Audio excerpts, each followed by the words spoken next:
Hello everyone and welcome back to my channel. Today I've got a new video for you all. We are going to be doing a true crime video and today we are going to discuss the case of Jaycee Lee Dugard, an 11-year-old girl that was abducted and held captive until being discovered 18 years later. An incredibly horrific story, but an incredible survival story too.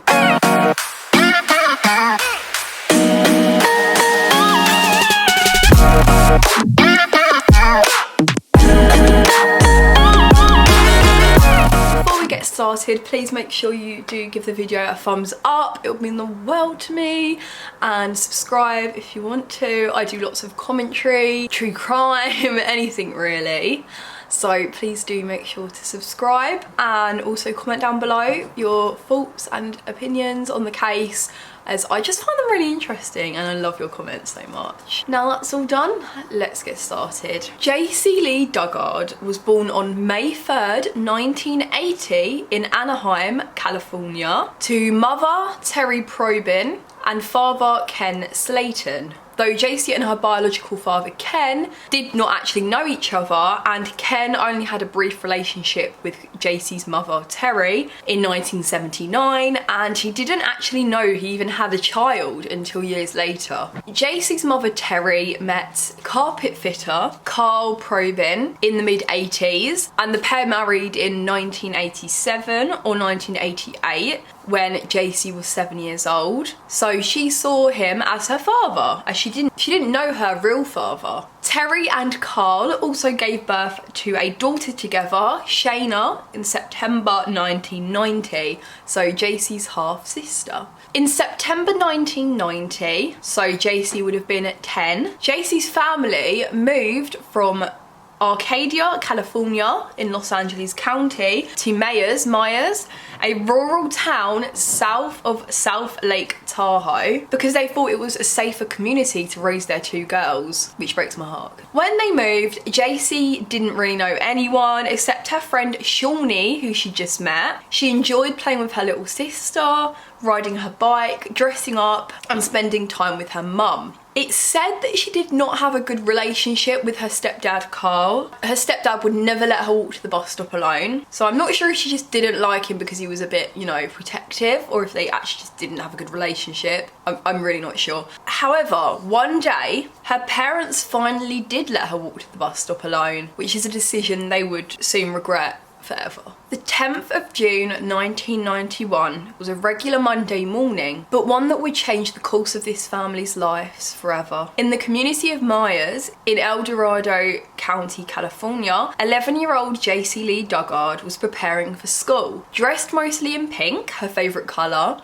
she glanced in the mirror before placing a silver butterfly-shaped ring her mother had given her on her finger. She made breakfast and checked on her baby sister Shayna, who was still sleeping. Her mother Terry, who worked as a typesetter at a print house, had left for work early in that day already. As she left the house, her stepfather Carl was out of view, working on a van in the garage. Jaycee said goodbye and began walking up the hill to the bus stop. She watched as a grey car pulled up beside her, temporarily cutting off her route. She stopped just 1,500 feet from her house and looked at the driver, waiting for him to speak. She thought maybe he was lost and needed directions. He didn't. Instead, he rolled down the window and reached out towards her with something in his hand. There was a crackling sound, followed by a tingling sensation, before Jaycee fell to the ground in excruciating pain. The driver, Philip Garrido, had rolled down the window and tased Jaycee, unconscious with a stun gun, before abducting her. His wife, Nancy, dragged Jaycee into the car and removed her clothing, leaving only that butterfly-shaped ring that Jaycee would go on to hide from them for the next 18 years. What's crazy is her stepfather Carl actually witnessed the entire abduction of his stepdaughter from within sight of their home. He saw two people in a mid-sized grey car, possibly a Mercury Monarch, then make a U-turn at the school bus stop where Jaycee was waiting, and then he saw a woman forcing her into the car. He chased after them on a bicycle but was unable to overtake the vehicle. Some of JC's classmates were also witness to the abduction. How crazy. I feel like surely the stepdad, you could have gone a bit faster, surely. I don't know. Suppose it was a different time, but also that's why her stepfather actually was a suspect for a while, but we're not going to discuss that because it's really not important, and it wasn't him obviously, but you can see why. Do you know what I mean? JC's limp body was dragged into the waiting car. She was placed face down on the back seat. Nancy covered JC with a blanket and held her down as she drifted in and out of consciousness. During the 3-hour drive to the Garrido property, it felt as if weight was pinning her down, as if someone was sitting on her. The only time JC spoke was when she pleaded that her parents could not afford a ransom. 3 hours later and 120 miles away, they had arrived. Her abductor, Philip Garrido, moved JC from the backseat of the car and through the front door of the property on Walnut Avenue, Antioch, California, a single-story house owned by this man, Philip's mother, with an extensive garden to the rear that stretched far beyond the presumed property line. And this would now be JC's prison for the next 18 years. Before we discuss the horrors that JC then went through, we need to discuss the inhumane person who did this to her. Well, the ringleader anyway. There's two, but we need to discuss Philip. Philip Craig Garrido was born in Pittsburgh, California on April 5th, 1951. Before he turned 17, it said he was just a normal high school kid. A teenager who played bass on a band, wanting to be a rock star, and he was so handsome, girls jostled for his attention at high school dances. He went out with and later married a pretty athletic member of the school a cappella choir. However, after a trip to the emergency room in 1968 for a motorcycle wreck in which he slammed his head, he began the transformation from a quiet teenager into a dope-smoking hippie, then a chronic cocaine and LSD abuser. In 1972, Philip Garrido was arrested for drugging and raping a 14-year-old girl, although the charges were dropped after the victim refused to testify. I mean, she's 14, like, what do you expect?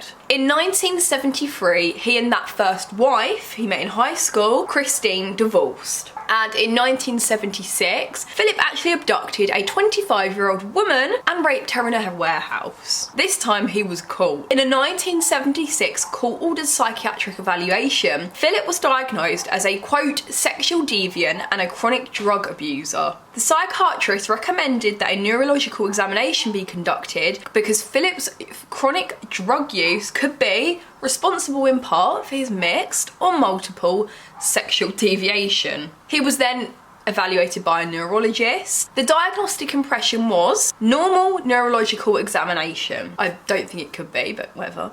In court, Philip testified that he masturbated in his car by the side of an elementary and high school while watching girls. He was actually sentenced to 50 years in federal prison for kidnapping and another 5 years to life on state charges of sexual assault. At Leavenworth Prison, Philip met Nancy Bocanegra, which is our other perpetrator in this case. They met because Nancy was actually visiting another prisoner, her uncle. On October 5th, 1981, he and Nancy got married in prison. Like, what?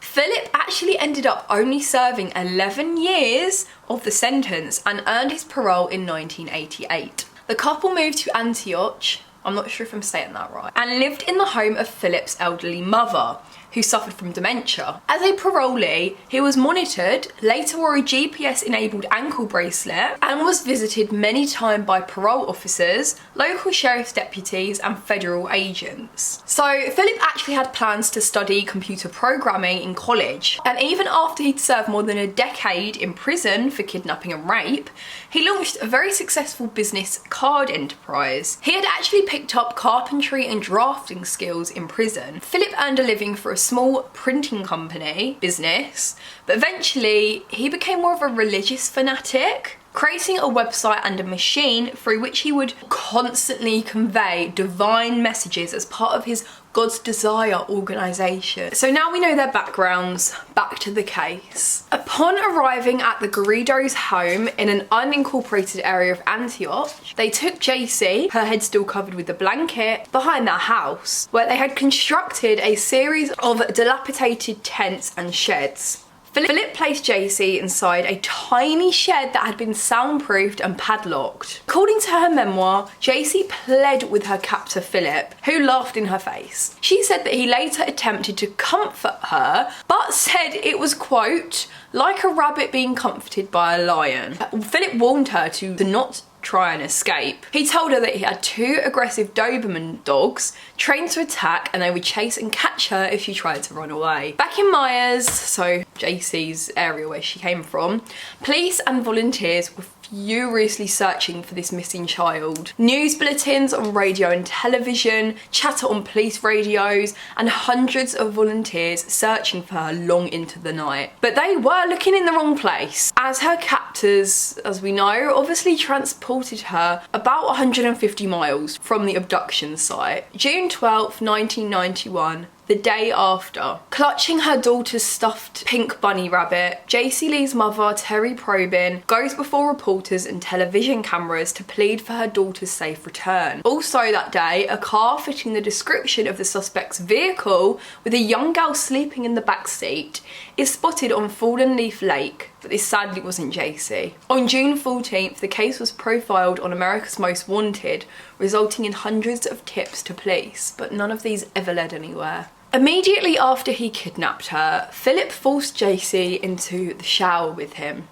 The first of many times he raped her. She was still in handcuffs, which she wore for that whole first week of her captivity. During that period, JC's only human contact was with Philip, who bought her fast food and told her amusing stories. In the first few months, she never saw Nancy properly. It was June in California and the heat was stifling. There was a single barred window in the shed, covered with a towel. Most of the window was covered, so only a sliver of natural light could get through during the day. At night, the room was pitch black. JC was kept naked with only a towel to cover herself and blankets to rest on. Philip provided a bucket for her to relieve herself with. At one point, he provided her with a television, but she was not allowed to watch the news because obviously then she'd be aware of this huge publicised search for her. Almost a month and a half after the kidnapping, by JC's recollection, Philip moved her into a larger room next door where she was handcuffed to a bed. He explained that the demon angels let him take her and that she would help him with his sexual problems because society had ignored him. He went on methamphetamine binges he called runs, during which he would dress JC up and spend time with her while cutting out figures from pornographic magazines. He made her listen for the voices he said he could hear from the walls. Philip also professed the belief that he was a chosen servant of God. These drug binges would end in him sobbing and apologising to JC, alternating with threats to sell her to people who would put her in a cage. On August 10th, 1991, more than 250 people held a candlelight vigil to show support for JC Lee and her family. And on August 24th, the FBI questioned 2 suspects in California, but sadly found no connection to the case. It's absolutely crazy because they seem to be investigating so hard, but were finding nothing. And it's a fact, it was in broad daylight, like in a busy area. It's crazy. 7 months into her captivity, Philip introduced JC properly to his wife Nancy, who bought her a stuffed animal and chocolate milk, and engaged in the same tearful apologies to her. Though JC craved the woman's approval at the time, in retrospect, she has stated that she was manipulated by Nancy, who alternated between motherly concern and coldness and cruelty, expressing her jealousy of JC, whom she regarded as the one to blame for her predicament. Nancy grew to view JC not as a child and a victim, but as a competitor for her husband's sexual attention. The district attorney, who later prosecuted the case, stated that he was convinced at the time Nancy had scouted JC as a prize for her husband. JC characterised Nancy, who worked as a nursing home aide, as evil and twisted. Nancy was also a drug addict. In 1993, Philip was actually returned to prison for either failing a drug test or breaking his probation, I'm not sure which one, Nancy replaced her husband as JC's jailer. He was in prison for 5 months, then let out. So keep in mind, Nancy, if she was really a good person, she could have let JC go. And if she was scared of her husband, she could have just said, oh, she ran away and I lost her, you know? She's obviously not. She's just as bad. The Garridos manipulated JC a lot. An example was by presenting her, and this happened on 2 occasions, with kittens that would later mysteriously vanish. When they discovered that she was signing her real name in a journal that she kept on the kittens, she was forced to tear out the page with her name on it. And this was the last time she was permitted to say or write her name until years later. She was also never obviously allowed to see a doctor or a dentist. The Garridos' neighbour, Patrick McQuaid, said that when he was a child, he recalled meeting JC for a fence in their yard soon after the kidnapping. He said that she had identified herself by the name JC, and then when asked if she lived there or was just visiting,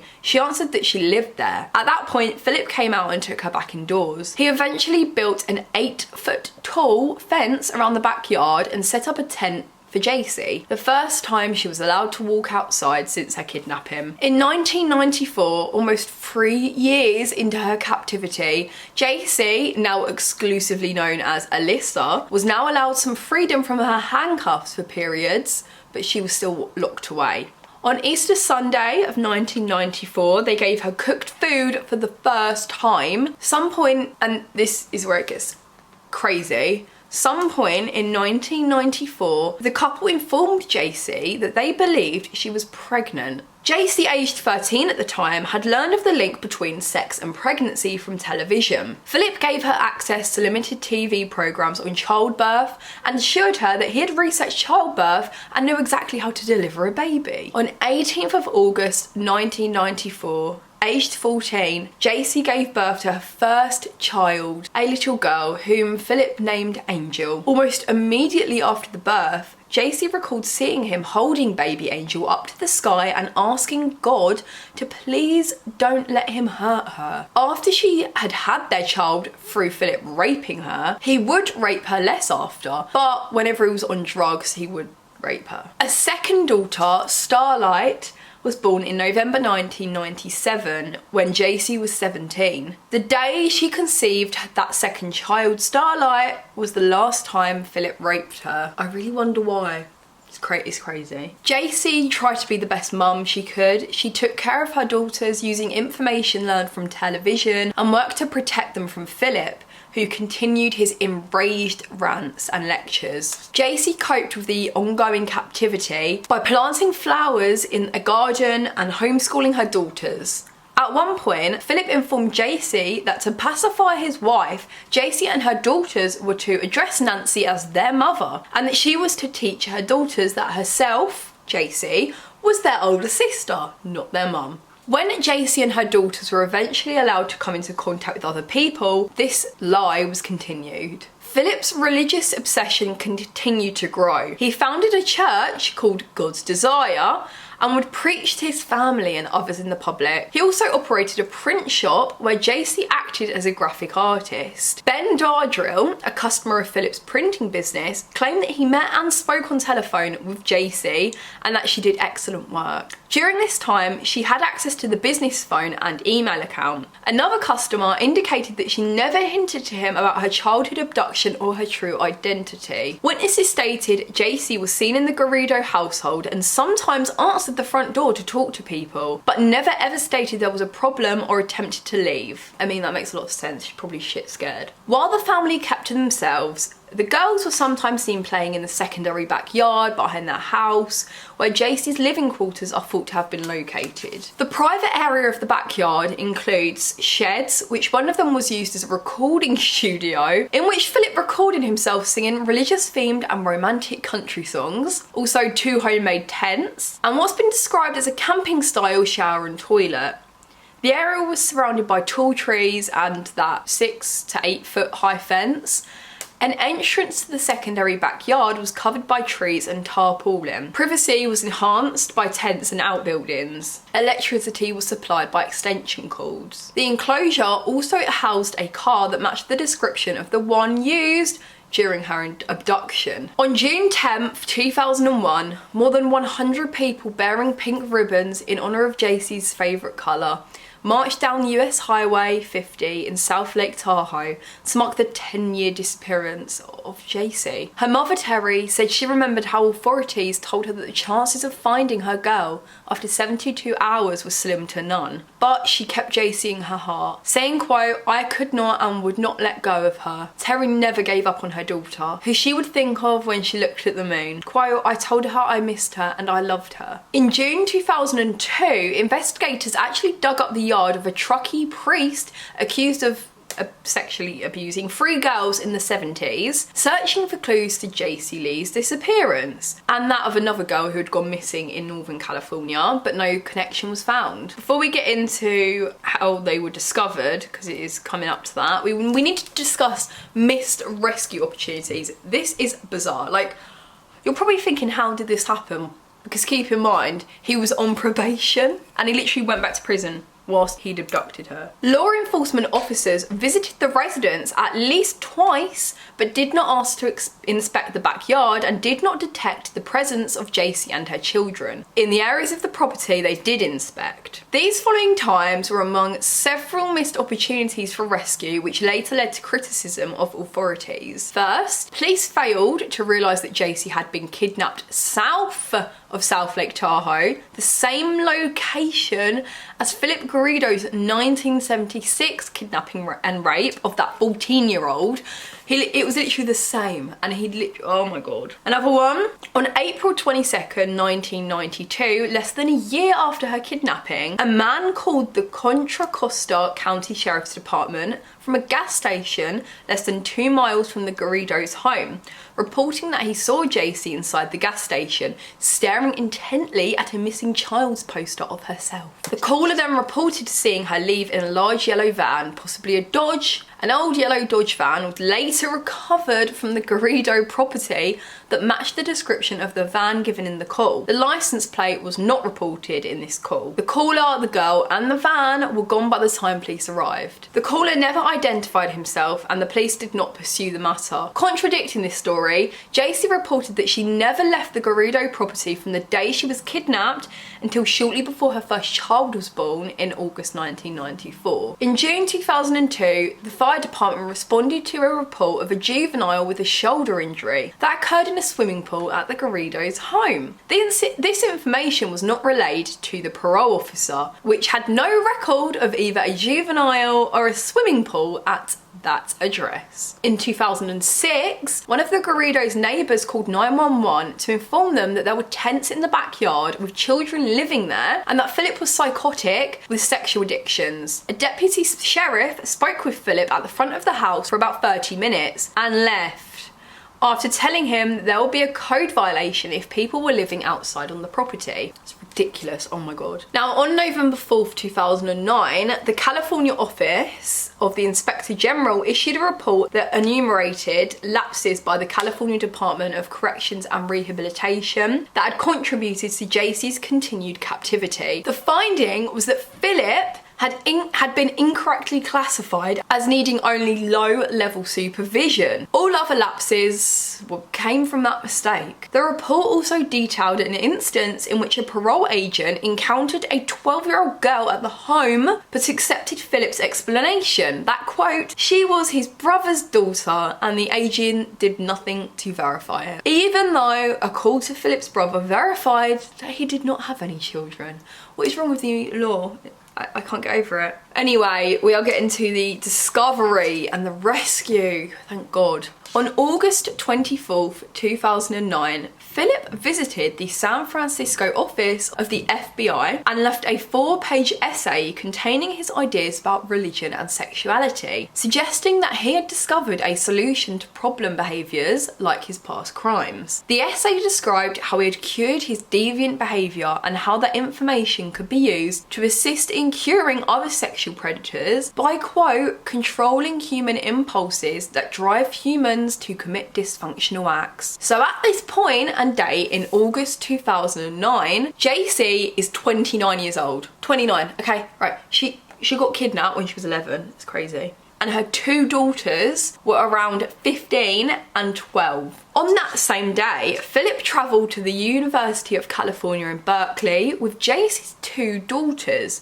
and visited the campus police office, seeking permission to hold a special event as a part of his God's Desire programme. He spoke with special events manager Lisa Campbell. She perceived his behaviour as erratic and felt that the girls were sullen and submissive. She asked that Philip make an appointment for the next day, which he did, leaving his name in the process. Officer Ali Jacobs ran a background check and discovered that Philip was a registered sex offender on federal parole for kidnapping and rape. Philip and the girls returned the next day for their appointment at 2 p.m. and the officer Ali Jacobs attended the meeting. The girls appeared to be pale, as if they had not been exposed to sunlight, and she felt that their behaviour was unusual. Philip's several parole violations were a basis for an arrest, so the officer phoned the parole office to relay her concerns, leaving a report on voicemail. After hearing the recorded message, 2 parole agents drove to the Garrido's house later that day. Upon arrival, they handcuffed Philip and searched the house, finding only his wife Nancy and his elderly mother at home. The parole agents then drove him to the parole office. En route, Philip said that the girls who had accompanied him to the university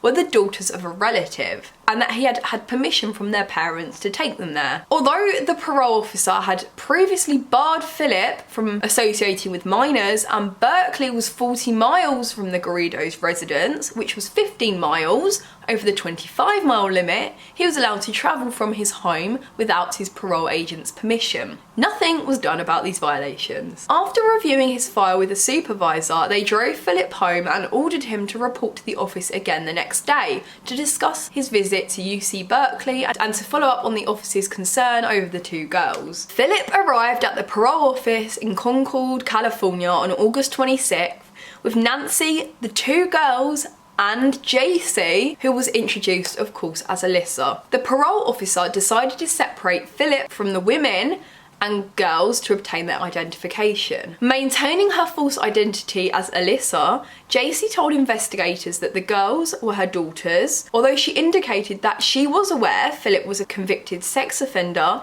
she stated that he was a changed man and a great person, and was good with her kids. Comments that were echoed by the 2 little girls. They're not little, they're 15 and 12. When pressed for details that would confirm her identity, Jaycee became extremely defensive and agitated, demanding to know why she was being interrogated, and subsequently stated that she was a battered wife from Minnesota in hiding from her abusive husband. The parole officer eventually called the Concord police. Upon the arrival of the Concord police sergeant, Philip admitted he had kidnapped and raped Jaycee. Only after this did she properly identify herself as Jaycee Dugard by writing it on some paper, because she wasn't allowed to say her name or anything, so she had to write her name down. It was later suggested that Jaycee showed signs of Stockholm syndrome. Much later, in a 2016 ABC interview on the news, Jaycee stated that her compassion and willingness to interact with her captor were her only means of surviving, saying, quote,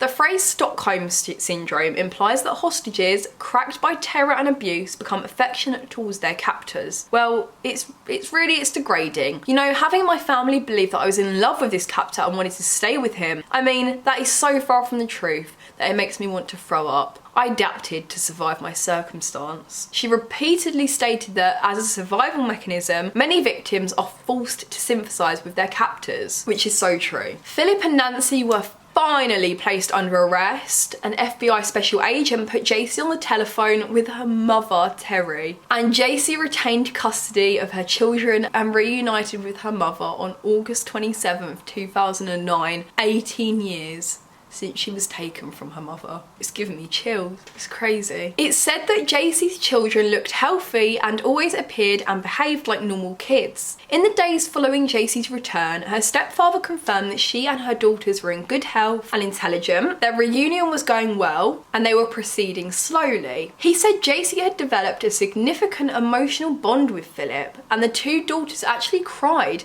when they learned of their father Philip's arrest. 3 weeks after her release, JC asked for the pets that were raised in the home. On October 14th, 2009, People magazine published their first verified photo of her as an adult on its cover. JC's memoir, A Stolen Life, a memoir, was published on July 12, 2011. JC began animal-assisted therapy with horses, an activity she shared with her mother Terry and her sister Shayna. Following the arrest, police searched the Garrido house extensively for evidence of other crimes. And also because Philip had access to his neighbour's house, this was also searched for evidence. Police also searched the homes and business of one of Philip's printing business clients. Police agencies from Hayward and Dublin, California conducted searches of the Garrido's property for evidence pertaining to missing girls from those communities, but did not find any. In July 2011, Hayward police announced that Philip has not been eliminated as a suspect and is still a person of interest in the abduction case of Michaela Garrett. I'm not sure if he ever was, but I don't think so, but anyway. On August 27th, 2009, KCRA-TV in Sacramento, California interviewed Philip Garrido in his jail cell by telephone. During the interview, Philip said, quote, "In the end, this is going to be a powerful, heartwarming story." Oh my God. And then he said, quote, "Are you ready for this, guys?" Quote, "My life has been straightened out. Wait till you hear the story of what took place at this house. You're going to be absolutely impressed. It's a disgusting thing that took place with me at the beginning, but I turned my life completely around." I mean, yeah, you stopped raping her, but... Philip repeatedly told the reporter how he filed documents with the FBI on August 24th, 2009, which, when they were published, would cause people to fall over backwards, and that he could not reveal more because he had to protect law enforcement. And what happened was something that humans have not understood well. In the interview, Philip denied he ever harmed JC's two daughters. He said their births changed his life, saying, quote, "They slept in my arms every single night since birth. I never touched them." On August 28, 2009, FBI spokesman Joseph Schadler confirmed that he had indeed left the documents with the agency, as he had claimed, but declined to discuss further details. The document, titled Origin of Schizophrenia Revealed, was eventually actually released by the FBI. It is literally, Philip has wrote this, it's about stopping schizophrenics from turning violent and controlling sounds with the human mind. Oh, bizarre. On August 28th, 2009, Philip and his wife Nancy pled not guilty to charges including kidnapping, rape and false imprisonment. There was no bail parole held on Philip. The judge initially kept Nancy in custody on a no bail hold, but she was granted bail at a later date. I'm not sure if it was paid or not. At the September 14th hearing, there was a request from Philip's attorney to have a psychologist or psychiatrist appointed to conduct a confidential evaluation. As we know, such examinations can be used by the defence to assist in case preparation, and additional mental health examinations can be ordered at subsequent phases in the proceedings. A hearing occurred on December 11th, 2009. Katie Calloway Hall, whom Philip kidnapped and raped in 1976, that 14-year-old at the time, appeared in the courtroom at the October and December hearings. She did not speak during either proceedings, but wow, she had the courage to go. At a press conference on February 28th, 2011, it was said that Nancy and Philip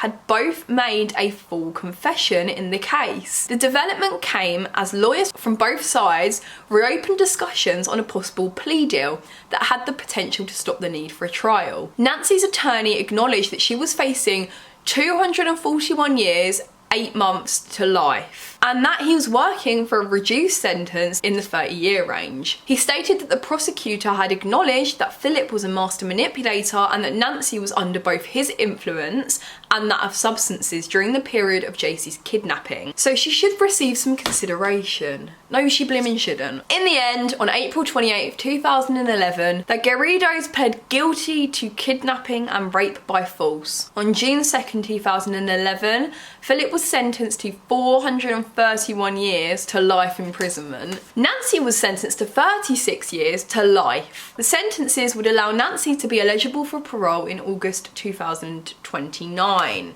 Pretty soon. She'll be well old by then, surely. She'll be like really old. Let's see how old she'll be. So she was 55 in 2011. Oh my God, she won't even be that. So hang on, so 2021, she'll be 65. Oh, okay, no, she'll be fairly old. Well, let's hope she dies in prison. Philip was imprisoned in California State Prison in Corcoran, while Nancy was incarcerated at Central California Women's Facility in Chowchilla. Jacie did not attend the sentencing. Instead, she sent a written message with her mother to read aloud in court. Her mum read this, and I'm gonna read it to you. I don't blame her for not going, I wouldn't. I mean, you spent friggin' 18 years with him, why would you want to see him again? Okay, this is what Jacie said. Well, this is what she wrote and her mother read on her behalf. I chose not to be here today because I refuse to waste another second of my life in your presence. I've chosen to have my mum read this for me. Philip Garrido, you are wrong. I could never say that to you before, but I have the freedom now and I'm saying you are a liar and all of your so-called theories are wrong. Everything you have ever done to me has been wrong and someday I hope you can see that. What you and Nancy did was reprehensible. You always justified everything to suit yourself, but the reality is, and always has been, that to make someone else suffer from the inability to control yourself and for you, Nancy, to facilitate his behaviour and trick young girls for his pleasure is evil. There is no God in the universe that would condone your actions. You called yourself an honest man, but these are just words to you. They were your tools of choice and you wielded them with brutal force. To you, Philip, I say that I have always been a thing for your own amusement. I hated every second of every day of 18 years because of you and the sexual perversion you forced on me. To you, Nancy, I have nothing to say. Both of you can save your apologies and empty words. For all the crimes you have both committed, I hope you have as many sleepless nights as I did. Yes, as I think of all those years, I'm angry because you stole my life and that of my family. Thankfully, I'm doing well now and no longer live in a nightmare. I have wonderful friends and family around me, something you can never take from me again. You do not matter anymore. Jacie Dugard. Oh my God, it's gonna make me cry. This case is absolutely crazy. Like, God, you can't see, but I've got like goosebumps all up my arm. Oh my God. Well, anyway, there thankfully was lawsuits made against the state of California and also against the actual United States due to neglect. And let's be honest, just complete stupidity. They could have got her years ago. The amount of missed opportunities. Someone literally said there was kids living in the back garden and the guy didn't even go around the back. Oh my God, it's incomprehensible, to be quite honest with you, I'm not gonna lie. I can't wrap my head around it in any way, shape or form. But wow, that is today's case. An incredible, incredible survival story, but also extremely sad. Extremely sad. But we don't usually have happy endings. And this one is what I would call a happy ending. But I hope they both rot and rot and rot and rot and rot in prison till the day they... Well, anyway, that is the end of today's video. I hope you liked listening to it. I couldn't say I hope you enjoyed because sometimes there is happy endings. If you can call that a happy ending, yeah. But please do comment down below your thoughts and opinions. I love your comments, as you know. Share this video if you enjoyed it. Give it a big thumbs up. And please, please, please subscribe, it would mean the world. And yeah, I love you all. I'll see you very soon for a new video. Bye.